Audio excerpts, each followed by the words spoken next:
بسم اللہ الرحمن الرحیم۔ السلام علیکم۔ دار ارقم آن لائن کلاس میں آپ سب کو خوش آمدید۔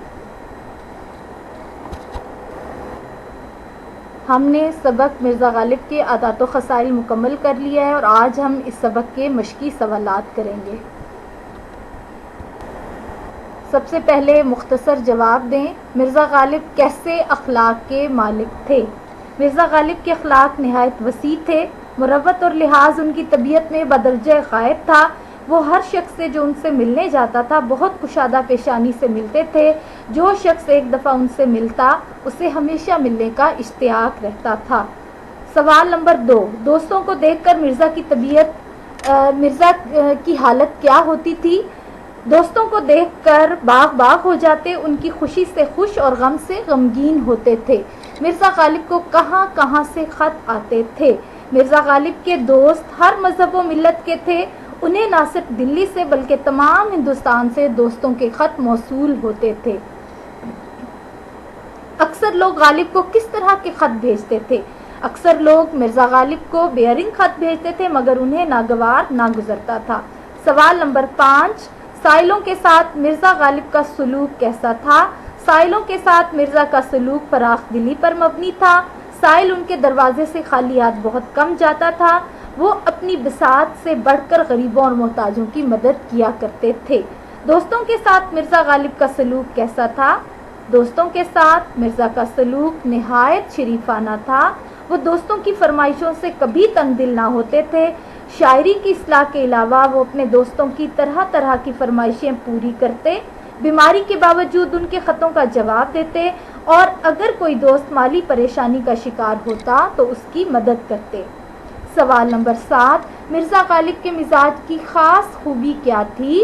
مرزا غالب کے مزاج کی خاص خوبی زندہ دلی اور ظرافت تھی۔ اسی لیے حالی نے ان کے بارے میں کہا ہے، اگر آپ کو حیوان ناطق کی بجائے حیوان ظریف کہا جائے تو بجا ہے۔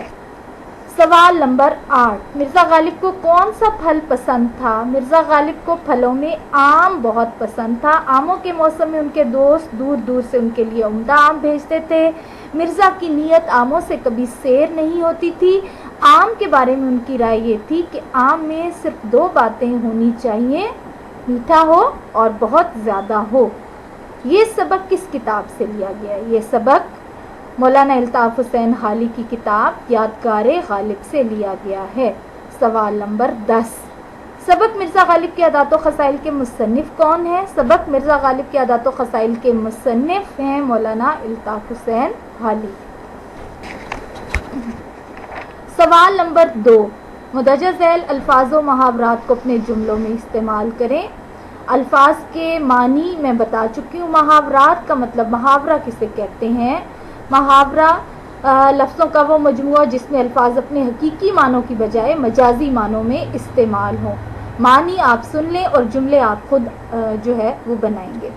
کشادہ پیشانی، خوش دلی، باغ باغ ہونا، بہت زیادہ خوش ہونا، مخلص، وفادار، گردش روزگار، حالات کا الٹ پھیر یا حالات کی بدنصیبی، سیر ہو جانا، دل بھر جانا، زمین میں گڑ جانا، بہت زیادہ شرمندہ ہونا۔ سوال نمبر 3، مندرجہ ذیل جملوں کو مکمل کریں۔ مرزا غالب کے اخلاق نہایت وسیع تھے۔ دوستوں کی فرمائشوں سے کبھی تنگ دل نہ ہوتے تھے۔ خودداری اور حفظ وضع کو کبھی ہاتھ سے نہ جانے دیتے تھے۔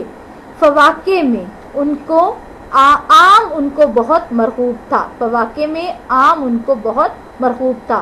مرزا کی نیت آموں سے کسی طرح سیر نہ ہوتی تھی۔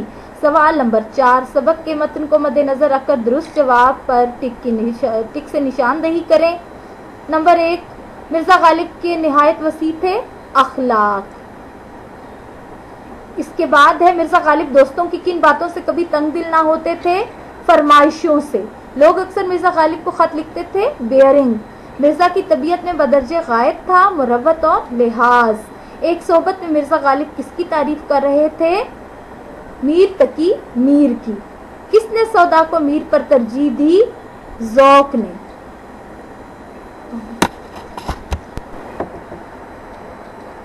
نیکسٹ، فواکہ میں غالب کو بہت مرغوب تھا۔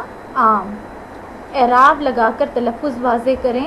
اخلاق، مروت، اصلاح، وضع، عمائد.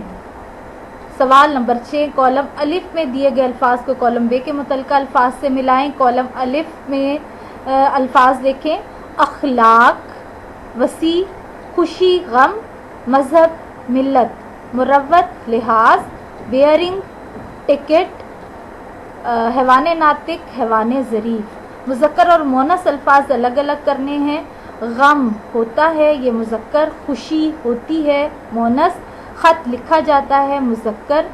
مذہب ہوتا ہے، یہ مذکر. ملت، مونث. حرف، مذکر. غزل، مونث.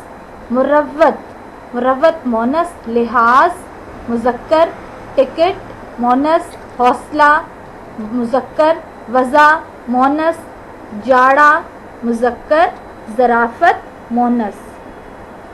اس کے بعد دیکھیں مختلف انداز بیان میں امتیاز کیسے کیا جاتا ہے. اب ہم 5 جملے دیکھیں گے اور ان کا انداز بیان دیکھتے ہوئے ہم دیکھیں گے کہ یہ جملہ کس قسم کا جملہ ہے. پاکستان کو 2000 میگا واٹ بجلی کی کمی کا سامنا ہے. یہ صحافتی جملہ ہے جو اخبار میں شائع ہوتا ہے اور صحافتی پیرائے بیان میں لکھا گیا ہے. چٹھی نمبر 215 کے تحت علی کی خدمات محکمہ تعلیم کے سپرد کی جاتی ہیں. یہ دفتری زبان میں لکھا گیا جملہ ہے، اس لیے یہ دفتری جملہ کہلائے گا. قرار دیا جاتا ہے کہ فلاں ابن فلاں تعزیرات پاکستان دفعہ فلاں کے تحت فلاں جرم کا مرتکب ہوا. یہ عدالتی یا قانونی جملہ ہے. اور اس کے بعد اگلا جملہ دیکھیں.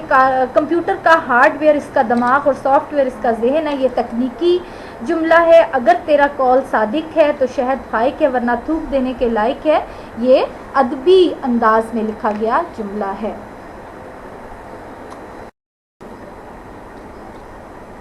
آج کے لیکچر میں ہم نے تمام مشقی سوالات مکمل کیے ہیں. آپ نے اپنی نیٹ کاپی پر سوالات کے جوابات لکھنے ہیں اور باقی جو مشق ہے وہ اپنی کتاب پر ہی حل کر لیں. اللہ تعالیٰ آپ سب کا حامی و ناصر رہے. فی امان اللہ. اللہ حافظ.